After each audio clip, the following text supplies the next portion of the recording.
setiap sudut rumah itu dibacakan ayat kursi, yaitu jumlahnya 41. Setelah menginjak dari 7 hari, saya itu seperti disawur atau dikerutuk batu kecil-kecil gitu Mbak. Itu pertama. Dan ternyata setelah saya amati, dia itu satu, itu gandrungu. Oh, tapi berbeda Mas. Saya itu berwirid ayat kursi itu yang saya kerjakan. Nah, tiba-tiba Mas,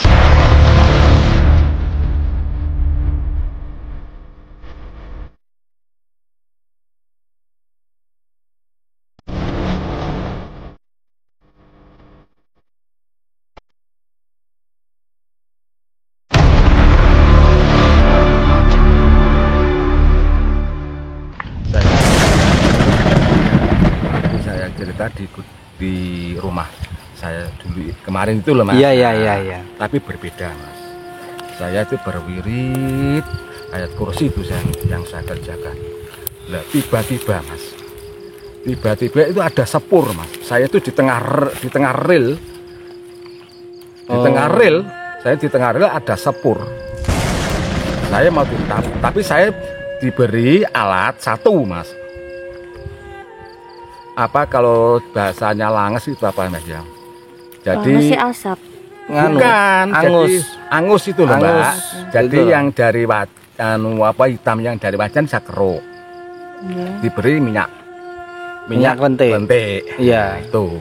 Nah, itu ada sepur Mas. Saya mau ditabrak. Saya dipeseni.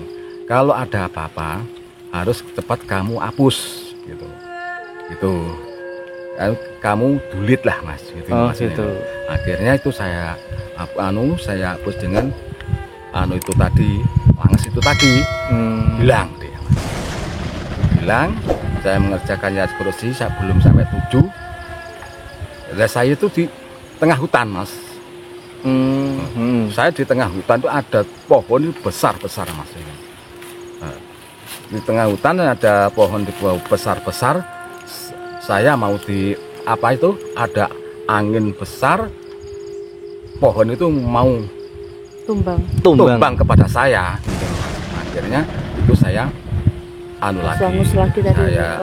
langes tadi hilang. Nah, setelah hilang Mas, itu terjadi lagi. Yaitu saya itu di tengah kali. Nah, di tengah kali atau sungai lah Mas, sungai. Tapi lah itu seperti baik kalau katakan dulunya banjir ya Mas, mau banjir itu menggulung gini Mas. Tapi keruh, sangat keruh nih, mau menggulung saya. Gitu. Mau menggulung saya, akhirnya saya ingat saya harus lagi dengan langes tadi hilang. Itu di hari ke 51 negak 2 Mas. Oh, antara wis pokoknya 50-an ya Mbak. Itu kejadiannya serentak nggih maksudnya. Ya enggak serentak Mbak, wong perjalanan itu hampir selesai kok aman. Kan jatahnya 56 toh Mbak. Maksudnya satu hari satu kejadian gitu nggih. Satu duduk Mas, Mbak, satu wiritan itu. 56 ayat kursi. Ya ndak, amalannya kalau amalannya itu banyak Mas. Banyak ya. Kalau amalannya itu 141 ayat. Setiap kita duduk berwirid itu Mas. Berwirid itu. Jadi kalau seandainya ada orang yang ingin mengamalkan itu ya itu tadi. Nah, setelah saya di sungai. Nah, itu anehnya lagi Mas. Itu ada angin.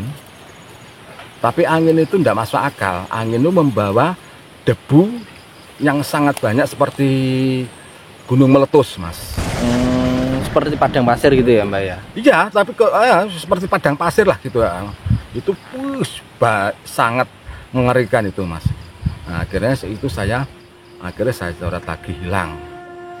Sampai yaitu setelah itu saya berwirid sampai itu kalau tidak salah itu hampir 101, tidak salah 100 berapa ya, 1 atau 3 nih Mas. Nah, saya itu lupa, sangat lupa itu. Ya, setelah itu saya ada hewan Mas. hewan itu dicampur dengan segala hewan.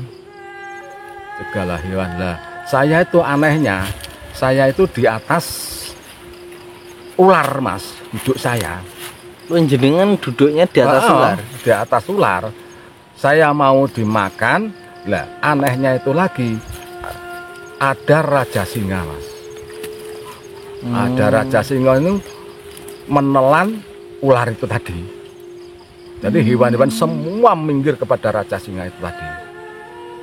Akhirnya hilang Mas. Saya ini hilang lagi. Nah setelah itu saya perjalanan sampai 4 kalau tidak salah 131 nih kalau 2 ya Mas ya. Itu segala makhluk Mas. Segala makhluk manusia, istilah itu makhluk gaib, ada segalanya. Gitu. Itu ada yang besar yang namanya itu, jadi makhluknya ada yang kepalanya itu besar, badannya kecil. Banyak sekali Mas itu. Jenis-jenisnya. Iya, jenisnya itu minta beda. ampun Mas. Ada yang istilahnya matanya itu satu piring besarnya, matanya ya itu yang sangat menakutkan Mas. Akhirnya itu tadi akhirnya saya garit lagi dengan Langis tadi hilang. Terakhir Mas, jadi saya itu ya di tengah kuburan, tapi kuburan itu luasnya sangat luas. Semuanya kuburan? Luas Mas kuburannya itu. Lah itu bangkit semua Mas itu Mas. Orang yang mati itu gampang bangkit. Ada yang wis ndak karu-karan lah Mas, ada yang wajahnya rusak, ada yang wis ndak karu-karan. Yaitu terakhir Mas, itu ada pocongan 3 Mas. Ada pocongan 3 itu mendekati kepada saya.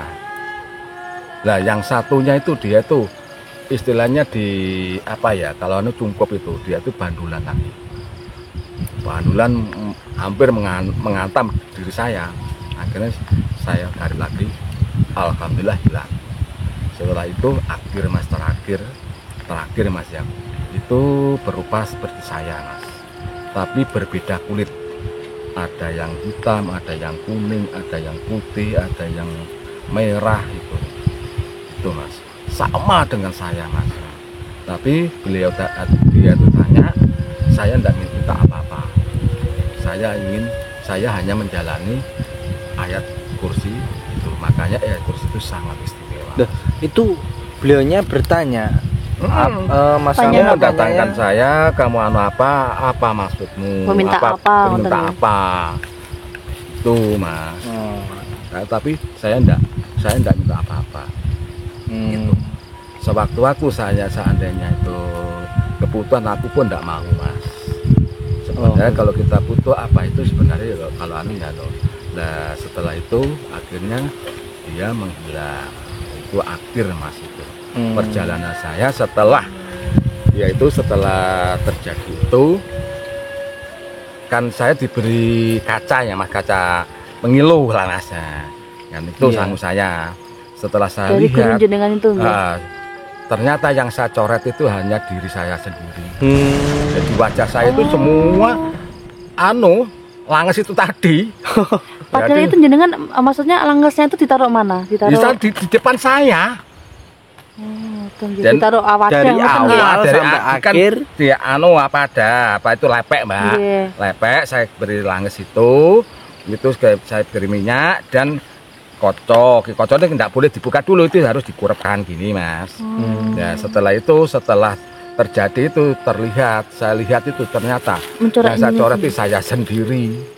Disitulah Mas. Jadi akhirnya yaitu tadi setelah terjadi sesuatu hal yang sangat tidak masuk akal ya Mas ya, saya menyatakan bahwa pocong itu sebenarnya ada yang terjadi dari koring kita sendiri juga. Ada yang benar-benar itu pocong. Mungkin orang itu yang tidak sempurna Mas. Makanya jangan salah paham. gitu loh, Mas. Dalam arti tidak sempurna itu gimana, Mbak? Ya seperti mungkin orang yang bunuh diri atau dia itu yang ditabrak yang perbuatannya yang tidak benar. Saya itu pernah mendengar ya, Mbak, cerita mengenai sebuah sosok pocong itu, dalam arti awal mula dia itu bisa berwujud pocong itu kan dari korin ya, Mbak ya. Korin. Nah, itu berwujud sosok pocong itu karena kuburannya itu enggak buntet, apakah benar? Oh ya enggak toh, Mas.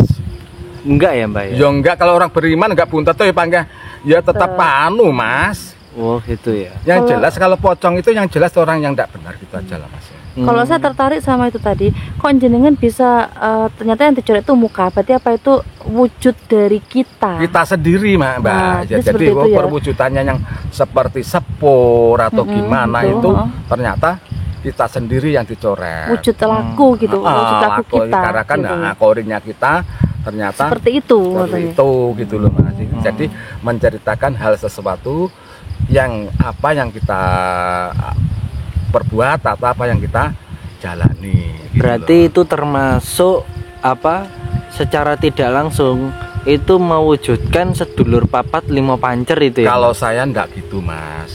Maaf ya, Mas. Oh iya. Setelah gini, Mas ya, akhirnya itu saya tuh bermuasyarah dengan guru saya. Ternyata guru saya tuh bilangnya gini, yaitu kamu karena kan saya berilmu yang namanya Singolodaya gitu. Oh, itu namanya Singolodaya. Nah, jadi istilahnya namanya Singolodaya, Mas. Itu makanya saya dulu tuh kalau dengan seorang perempuan yang bagaimana enggak tertarik sama sekali, Mas. Enggak tertarik dah. Itu kenapa kok enggak tertarik? Karena memang ya karena kan aku mempunyai ilmu itu tadi, Mbak. Itu sampai berapa tahun tidak tertarik wanita, Mbak? Loh, ya lama, Mas. Lama ya? Ya iya. Nafsu hilang gitu? Ya enggak ada. Biarpun ada orang cantik kok yang bagaimana enggak sama sekali enggak tertarik. Gitu. Biarpun anak perempuan itu tadi istilahnya, makanya ibu saya dulu itu cerita dengan istri saya itu yang bagaimana ya enggak akhirnya ibu saya itu karena kan saya sudah umur. Ya Mas ya, sudah umur ya Mas 30 kok belum nikah kan gitu. Akhirnya ibu saya dengan kakak saya yang pertama itu ke rumah ibu saya, bapak-bapak gitu Mas. Ya setelah itu saya itu juga istilahnya ngaran dibujui apa gimana kan. Saya disuruh ke rumah ibu saya. Setelah itu saya diminumin air kelapa, Mas. Akhirnya luntur itu. Baru saya tertarik dengan perempuan. Ternyata berarti karena laku itu memang membuat kita nggak tertarik dengan sosok wanita, berarti sama sekali, Mbak. Berarti jenengan waktu itu melihat perempuan seperti nopo? Ya, nggak cantik biasa, atau biasa? Biar cantik kok ya biasa. Cantik kok ya tetap biasa gitu. Banyak istilahnya ya maaf ya dulunya itu sampai perempuan yang ngejar-ngejar saya atau gimana. Dengan istri saya dulu tuh sampai ya enggak sama sekali enggak tertarik sama sekali Tapi kenapa setelah saya dihilangin itu baru kita ada ketertarikan. Kan aneh, Mas. Aneh. Berarti gitu. Secara tidak langsung kalau jika diamalkan seseorang yang sudah menikah itu enggak apa-apa, Mas. Oh, enggak apa-apa. Enggak apa-apa, enggak masalah itu. Maksudnya gini. Kan orang yang sudah menikah. Ya, enggak masalah. Apakah itu berpengaruh? Enggak. Pengaruh ke istri tidak tertarik? Oh, enggak ada ya. Enggak, Mas. Enggak ada sama sekali itu, Mas. Jadi untuk halangan nafsu itu sangat terkontrol gitu loh, Mbak? Iya, pasti, Mas. Tapi kalau kita masih bujang, belum wah sangat. Makanya kalau masih jangan main-main gitu. Jangan main-main itu, Mas. Makanya keistimewaan ayat kursi sampai segitu, Mas. Bener itu, Mas. Jadi sampai sekarang alhamdulillah sedikit banyaknya ya tetap saya baca. Ternyata ya ngaruh kok mas. Makanya dari itu lah seandainya kalau masih jangan sampai jalan itu benar-benar itu ya Allah mas, ya biarpun ada orang cantik saya itu sampai mau dinikahkan gini sama sekali tidak ada tertariknya jelas. Itu ya. Untuk ayat kursi itu kan kemarin kita bahas nih mengenai untuk ayat apa surat Pak. Surat dan ayat. Surat ikhlas mengenai kodamnya apa? Surat ikhlas itu ya. Nah, itu apa untuk kodam sendiri itu termasuk kodam atau penjaga ya? Untuk ya kodam namanya. Kodam ya, ayat kursi itu. Ayat kursi itu namanya makanya ayat kursi itu juga ada kodamnya. Harus kalau mengamalkan harus kodam. Harus tahu kodamnya. Gitu. Harus tahu kodamnya mas. Gitu. Namanya kodamnya Handa Yasin. Iya. Ya kemarin ya disinggung itu malaikat Handa Yasin. Kalau kita mengamalkan ya berhasil bisa mas. Tapi kalau menurut saya sulit mas. Sulit, betul sekali. Kalau malaikat yang menjaga ayatnya malaikat Handa Yasin, kalau kita tidak sebut terus gimana toh? Betul. Kan gitu. Dan seandainya itu untuk satu misal ada gangguan di rumah apa kita atau di suatu tempat kita apa membacakan ayat Yasin itu beserta memanggil kodamnya itu juga berefek pada makhluk tersebut itu gimana Mbak efeknya? Kalau yang sama-sama ayat kursi apa Yasin? Yaitu ayat kursi. Oh, tapi kan Yasin yang sama maksud tadi. Malaikat Handa Yasin. Oh, malaikat. Ya kalau kita mengamalkan insya Allah mas. Ya terpengaruh ya pasti mas. Namanya gitu malaikat ya? utusan Allah mas. Makhluk lain ya pasti takut mas. Makanya gitu. Kalau menurut saya pribadi mas, kalau ketika ada gangguan apapun itu kalau bisa itu jangan dibacakan ayat kursi mas. Oh jangan ya malah. Ya, kadang-kala malah jangan ya. Ya kalau aku pribadi ya mas. Oh iya. Jangan sampai dia itu nanti akan belas dendam kepada anak turun kita. Oh gitu. Yang lebih baik itu sholawat itu adem mas. Oh gitu. Nah, kalau aku loh yang pernah saya jalani. Oh gitu. Saya dulu ya dengan guru saya, kenapa kamu enggak kamu bacakan ayat kursi? Enggak, saya enggak mau. Saya menjaga anak turun saya. Iya, kalau anak turun saya tuh mengamalkan, kalau tidak, kalau sholawat lain, gitu loh mas. Oh iya. Satu ilmu buat kita ya. Terus jadi biasanya kalau kita takut tuh kan cenderung ke baca ayat kursi. Yang paling bagus adalah sholawat. Insya Allah sholat cepet tuh hilang kok mbak. Iya. Masa saya bicara gini saya mengalami sendiri. Untuk sholawatnya sendiri apa hanya Allahumma sholli ala sayyidina Sholawat ala Muhammad. Sholawat Muhammad itu cukup, mbak. Cukup. Itu sudah cukup insya Allah mbak. Dan itu mbak untuk apa surat ayat Yasin Yasin apa ayat kursi itu untuk meruqyah seseorang itu gini mas ya, kalau untuk meruqyah itu kalau bisa jangan ya. Kalau aku loh mas ya. Maaf, istilahnya ayat kursi kalau pribadi saya itu untuk khusus. Untuk khusus. Kalau untuk ruqyah aku biasanya enggak gitu mas. Bukan pakai itu ya? Sama sekali saya enggak pakai mas itu. Karena banyak apa ya, saya pernah ke Nganjuk, ke Tulungagung itu biasanya itu menyarankan itu menggunakan ayat kursi untuk meruqyah. Ya memang semuanya gitu mas. Tapi kalau pribadi saya enggak mau. Gini loh mas, tadi loh yang saya bilang jangan sampai dia itu nanti dendam kepada anak turun kita. Ruqyah sebenarnya kalau aku loh mas, yang saya alami ya mas ya. Saya alhamdulillah insya Allah ya biasa ya. Satu sholawat. Satu syahadat ya penting mbah. Pertama kali syahadat ya. Kedua sholawat. Ketiga sapu jagat. Oh, doa sapu jagat itu ya. Rabbana atina. Nah, keempat, la haula wala quwata illa billah. Tapi la haula wala quwata illa billahil aliyil azim. Allahumma lakal hamdu wa minkal marji wa lakal mustaqal wa musta'an wa la haula wala quwata illa billah. Memberikan kekuatan ini. Kamu ya makanya dari itu tadi, Mbak. Kalau kita la haula wala quwata illa billahil aliyil azim. Allahumma lakal hamdu wa minkal marji wa lakal mustaqal wa musta'an wa la haula wala quwata illa billah. Apa maksud dengan arti kita ya, itu maksudnya apa?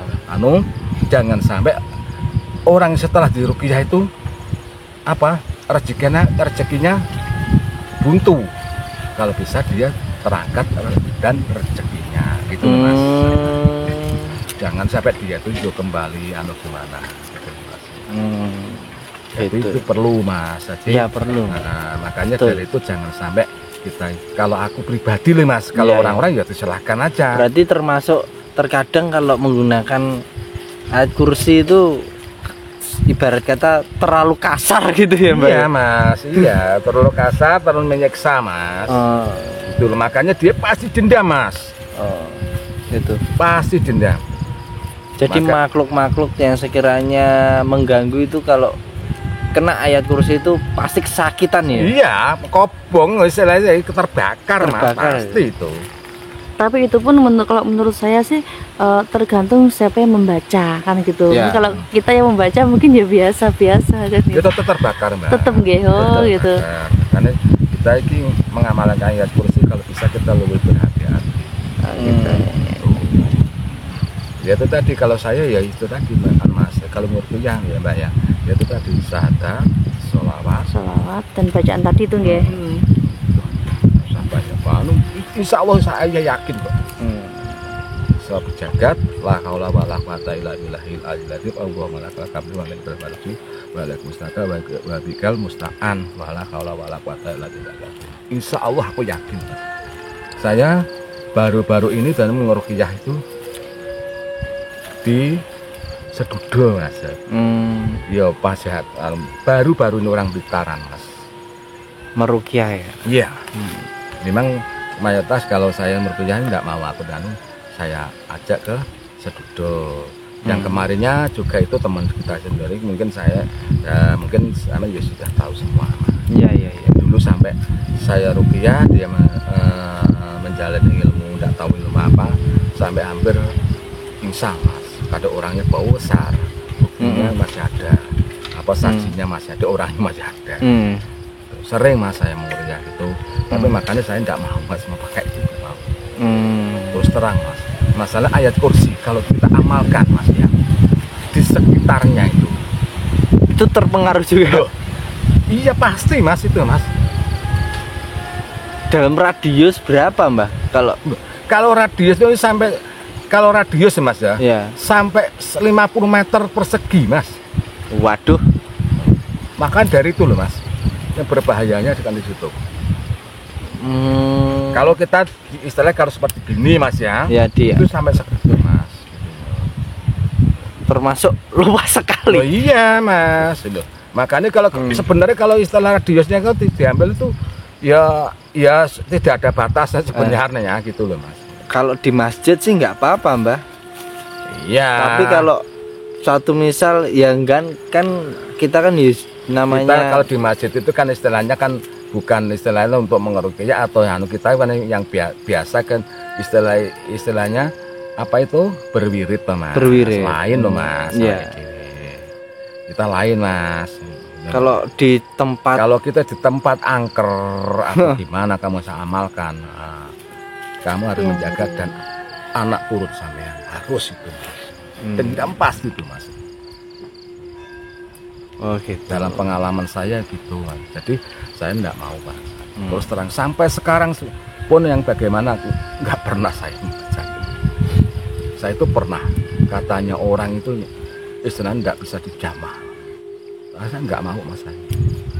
Makanya tidak digunakan sama sekali, hanya saya sholawat itu syahadat, sholawat itu aja.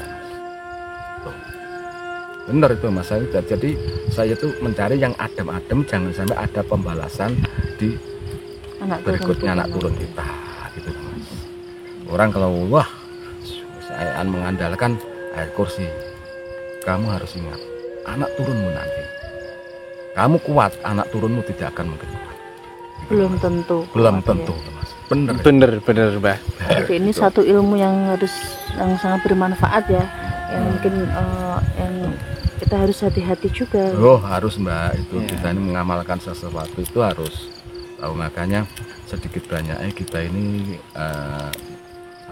harus dipelajari ya Mbak ya. Jadi apapun itu ayat, masalahnya mulai dari surat dan ayat itu sangat-sangat sakral kalau menurut saya. Tapi kalau menurut dari pribadi agama saya loh Mas ya. Gitu. Jadi saya tuh kalau seandainya menjalankan apapun saya perhitungkan benar. Betul. Itu dulu Mas gini ya Mas. Itu sedikit banyaknya sakit masih banyak. Waktu ibu saya itu masih ada. Iya. Saya pulang itu pulang dari guru saya itu dulu. Saya pulang, ibu saya itu mau istilahnya disenangi perkosa dengan gendruwo Mas. Itu saya pukul dari jarak jauh dengan ayat kursi itu. Dia itu sampai terlempar menghantam tembok. Menggereng-gereng sampai dia itu. Kamu kalau tidak minggat dari sini, kamu jangan tanya. Saya hanya gitu sampai alhamdulillah itu akhirnya ya aman Mas, nggak ganggu.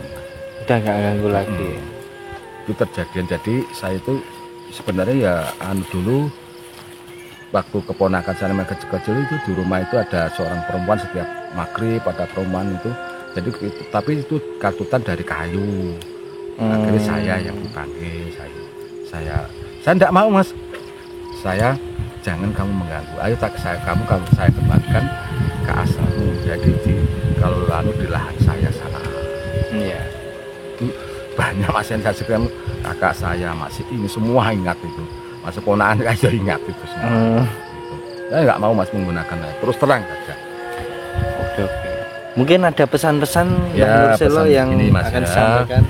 Ya seandainya nanti biarang siapapun yang kalau kita mengamalkan apa saja harus kita berpikir secara jernih atau panjang. Apalagi ayat kursi itu tidak bisa untuk main-main. Itu sangat-sangat istimewa.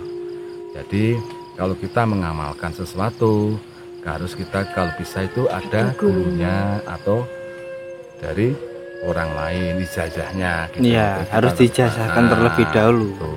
Betul. Pesan saya hanya gitu tok aja Mas. Jangan sampai mengamalkan sendiri. Karena ya bisa stres Mas. Ya pasti bisa salah. Banyak yang stres karena kan mengamalkan itu tanpa ada gurunya. Karena kan kita membaca kitab atau gimana. Wah ya kursi kok gini. Makanya saya itu berpesan Mas ya, saya itu mengalami sendiri. Kita harus mengingat kepada anak cucu kita. Terima kasih banyak ya, sangat bermanfaat untuk pada malam hari ini ya Mas Fren ya. Jadi pembahasan malam hari ini tuh begitu luar biasa ya. Nah dan ini sangat bermanfaat. Sangat bermanfaat dan berbobot terutama. Nah karena apa? Berdasarkan pengalaman dari Mbah Nur Selo mengamalkan suatu ayat yang dimana ayat itu sangat sakral, sehingga kita yang awalnya tidak mengetahui jadi mengetahui teman-teman. Maka dari itulah fungsi dari kita. Nah di Misteri Kejawen ini sangat mengedukasi untuk kalian semua agar kalian tahu dalam perjalanan kita, dalam perjalanan Mbah Nur Selo dan beberapa tim dari Misteri Kejawen, bahkan beberapa narasumber yang kita liput tersebut teman-teman. Ya, ambil positif dari tayangan kita malam hari ini. Jadi semoga bermanfaat buat panjenengan semua. Mohon maaf bila mungkin ada penyampaian kita yang kurang berkenan. Dan jangan lupa untuk tetap like dan yang paling penting komen ya teman-teman, boleh komen. Mungkin kita bisa membahas tentang apa, silahkan untuk komen gitu Mas Dan ya. Oke, untuk teman-teman terima kasih tetap dengan Misteri Kejawen. tonton, ikuti terus di channel kami. Jangan lupa like, comment, subscribe, dan tetap ikuti untuk perjalanan misteri Kejawen Kejawen selanjutnya. Oke, terima Terima kasih. kasih. Wassalamualaikum warahmatullahi wabarakatuh. Waalaikumsalam warahmatullahi wabarakatuh. Assalamualaikum.